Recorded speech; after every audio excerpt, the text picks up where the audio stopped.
poem Fire and Ice is written by Robert Lee Frost. He was an American poet born in San Francisco in 1874.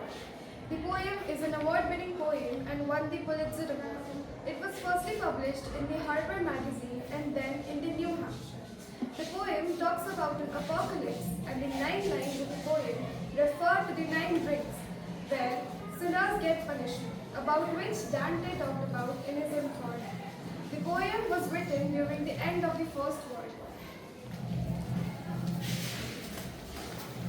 Now we will understand the deeper meaning of the poem in the lines of the poem.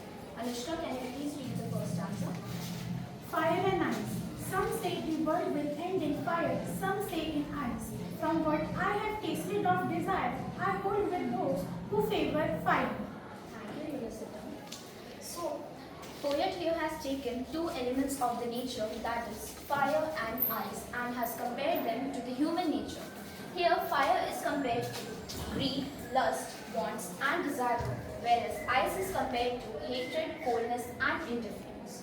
So, the poet here says that the difference of opinion of people here are expressed. Some people say that world will end in fire, and some say in ice.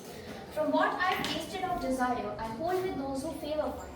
That is, from his own personal experience, he says that he is in the support of those who say that the world will end in fire, because people nowadays are full of selfishness, greediness, wants, and desire and lust.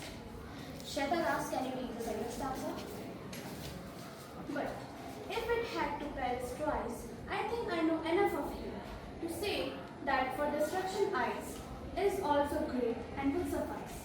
Thank you, Nirmala. In the second stanza, the poet has said that if the destruction of the world could be given a second chance, ice would be sufficient and enough for the destruction, because here ice is compared to hatred, coldness, and indifference among people, which eventually leads to conflicts and hatred amongst other people, and will eventually lead to world war and the massive destruction.